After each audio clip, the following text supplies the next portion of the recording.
Drivers will soon be able to use the freeway HOV lanes in southern Nevada for most of the day, regardless of how many people are inside the car. Thank you for joining us here at 4. I'm Kirsten Joyce. And I'm Brian Loftus. NDOT made that decision this morning. Ryan Matthey, driving around right now, tells us what this means for the future of these buddy lanes here in Nevada. Ryan. Well, Brian, I'm not driving. I'm being passenger princess at the moment. But generally speaking, let's talk about HOV enforcement. That used to be 24/7 in Nevada, but now the State Board of Transportation is limiting that even further. Let's take a live look now at one of the HOV lanes we're talking about, this one, like here on the 95. There's potential to get rid of these, but it's not without years more work.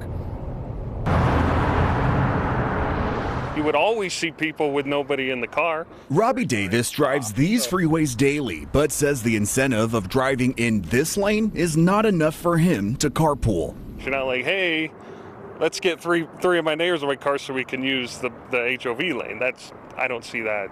That's not causing people to drive less. And it's really causing people to break the law. Concerns of Nevada Lieutenant Governor Stavros Anthony, who acknowledges single drivers frequently hop into the lane even when they're not supposed to. Project Neon brought a 24/7 HOV enforcement period back in 2019. Then, just 6 months ago, an NDOT pilot program eliminated overnight enforcement. If people were changing their behavior and actually we were reducing vehicles on the roadway through the HOV lane system, I would be all for it.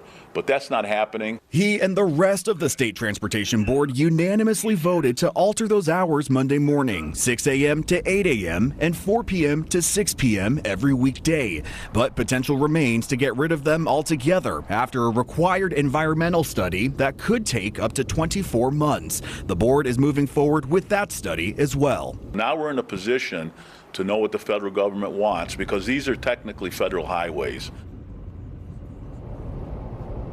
Now, those changes are expected within 30 days from today, but new signs need to be made with the new times on them. Coming back to me live now, the Lieutenant Governor says for comparison purposes, when they made changes back in October, it took them just 2 nights to implement all these changes once those signs were made. For now, reporting live, Ryan Matthey, 8 News Now.